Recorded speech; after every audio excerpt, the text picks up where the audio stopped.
านลมผ่านฟ้าแบกเอาความหาผ่านลมผ่านฟ้าอยากมาพบแก้วตาปานนี้นิทาหรือว่าอย่างใดนอนแล้วหรือยังหรือว่าน้องนั่งลมกับไผส่งเสียงมาหาก่อนกายส่งเสียงมาหาก่อนกายก่อนขาดใจตายขอเพียงได้เห็นหน้านางฝนตกอายก็ยังกล้าแข่งทั้งน้ำเต็มแก่งอายก็ลอยมาไว้มันซักมันเสื่อนอยู่เฮือนบ่ได้มันซักมันเสื่อนอยู่เฮือนบ่ได้บุกมาหาจนได้ขอจงเห็นใจอายก่อนเถิดนาจริงหรือบ่จริงคือยังนั่งนิ่งบ่ปากบ่จานั่งเสยบาดเห็นอายมานั่งเสยบาดเห็นอายมา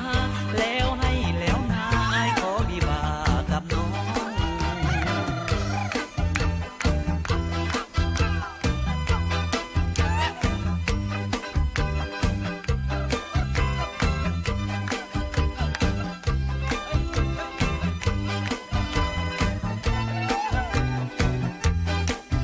ฝนตกอายก็ยังกล้าแข่งเห็นน้ำเต็มแก่งอายก็ลอยมาแบกเอาความหาผ่านลมผ่านฟ้าแบกเอาความหาผ่านลมผ่านฟ้าอยากมาพบแก้วตาปานนี้นิทาหรือว่าอย่างใดนอนแล้วหรือยังหรือว่าน้องนั่งลมกับไผส่งเสียงมาหาก่อนกายส่งเสียงมาหาก่อนกายก่อนขาดใจตายขอเพียงได้เห็นหน้านางฝนตกอายก็ยังกล้าแข่งทั้งน้ำเต็มแก่งอายก็ลอยมาไว้มันซักมันเสื่อนอยู่เฮือนบ่ได้มันซักมันเสื่อนอยู่เฮือนบ่ได้บุกมาหาจนได้ขอจงเห็นใจอายก่อนเถิดนาจริงหรือบ่จริงคือยังนั่งนิ่งบ่ปากบ่จานั่งเสยบาดเห็นอายมานั่งเสยบาดเห็นอายมาแล้วให้แล้วนาอายขอวิวากับน้อง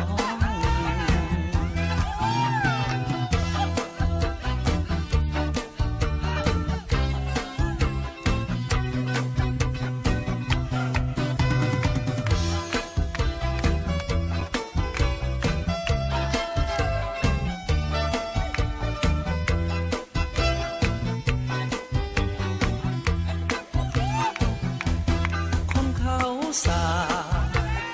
ว่าน้องเป็นแม่หางยิ่งฟังยิ่งสงสารนางแม่หางเอ้ยอย่าน้อยใจอย่าคำควรหรือหวยหวนห้องให้ถึงผัวเจ้าป่าลาไปอย่าเสียใจหาไม่ยังมีอายยังอยู่ผู้แก่ใจเถิดน้องอายเองจะขอรับรอง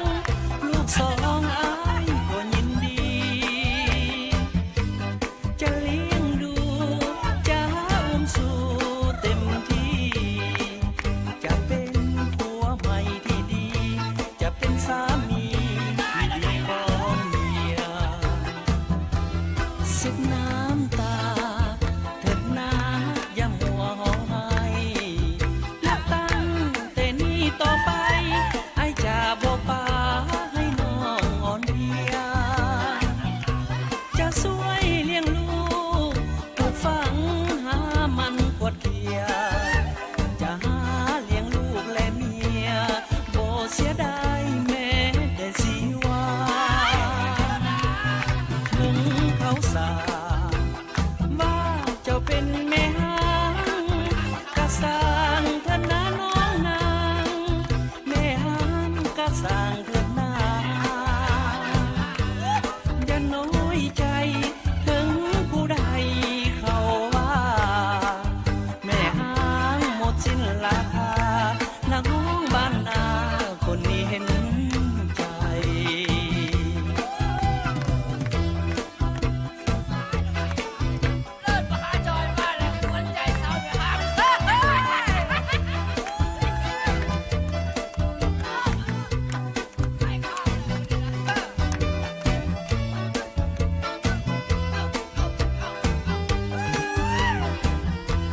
บ่เทีย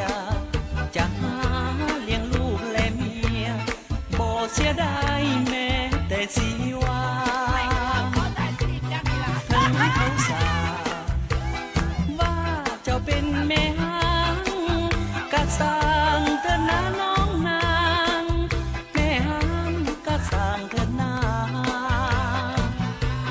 อย่าน้อยใจถึงผู้ใดเขาว่าแม่หางหมดสิ้นราคานักร้องบ้านนาคนมีเห็น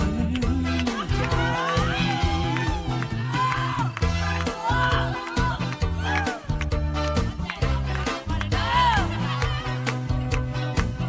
สวยเถิดนางหมอนางหมอสวยกว่าหัวใจอายเจ็บสวงในหรือไทยอายซ้ำมานานขอให้นางหมอคนสวยสวยพยาบาลนึกว่าเมตตาสงสารช่วยพยาบาลอายได้ดวงใจอายเจ็บเต็มที่แผลนี้หลายปีพ้นผ่านแสนทรมานอาการเจ็บปวดบ่หายอายจึงห้องหานางหมอสวยผัวแพ้ให้หากแพ้หัวใจนี้หาจะมีสิ่งใดมาให้นางหมอนางหมอคนดีจงช่วยปราณีอายได้นางหมอบ่มีภัยแล้วที่อายจะคิดตั้งต่อนอกจากผู้ที่เป็นหมอบ่สวยแล้วก็มนต์หมอช่วยเถิดนางหมออายขอห้องคำสุดท้ายบ่สวยคงได้แค่ใจต้องเปื่อยเป็นน้องหากว่าอายได้หัวใจขอมอบให้น้องหัวใจอายมีสี่ห้องให้นางหมอคองไว้จนวันตาย อ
สมตรูโศกหายอย่ามีลาแล้วสาวบ้านคนเสียจากคนดีด้วยความห่วงใยโอนเงินปนหอปนแก้วปนไห้อายสุดอาลัยหัวใจอายห่วงบ่หายแสนสมบ้านขามคำงามเจ้าอย่าหลายใจบุญมีโชคดีปีใหม่ขวัญใจอายจะโง่มาลาก่อนคนโหงขอส่งแต่เสียงน้องเอ๋ยอย่ามีคู่เคียงอายเมื่อเวียงปีหน้าจะมา ขอฝากเสียงเพลงบรรเลงกล่อมน้องนิทาปีนี้ต้องจำใจลาปีหน้าจะมาพบกัน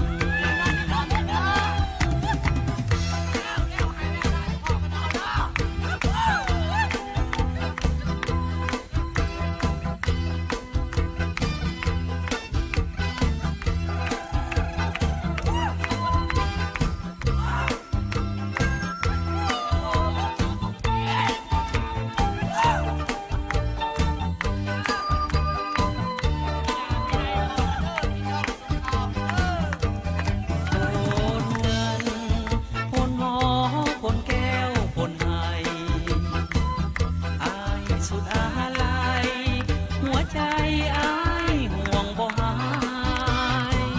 แสนสุมบ้านขามคนงามเจ้าอย่าหลายใจบุญมีโชคดีปีใหม่ขวัญใจอายจะโง่มา ลาก่อนคนโหงขอส่งแต่เสียงน้องเอ๋ยอย่ามีคู่เคียงอายเมื่อเวียงปีหน้าจะมา ขอฝากเสียงเพลงบรรเลงกล่อมน้องนิทาปีนี้อายจำใจลาปีหน้าจะมาพบกัน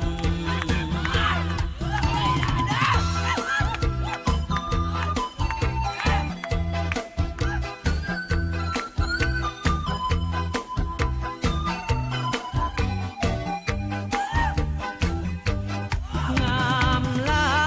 ยขวัญใจแม่สาวแก้มบองผู้ใดเดเป็นเจ้าของศิ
สมกับน้องสมใจได้ขอไฟฝันแต่นางเดียวบอกขอคนเดียวยิ่งอื่นใดเฝ้าแต่ลงไหลไฟฝันใจปองโอ้กุหลาบสวรรค์แห่งเมืองปากสันที่อายยังฝันไม้ปองใจหวานคู่เทียมประคองกุหลาบเป็นสีดังทองเมื่อยามแสงส่องจากดวงสุรียามแลงค่ำลงน้ำสันบริคันน้ำสันไหลผ่านใสดีและเห็นสาวเจ้าลองลอยหมู่ป่าใหญ่น้อยลอยเล่นขี่สิ้นแสงสุรีสดสีแสงจันทร์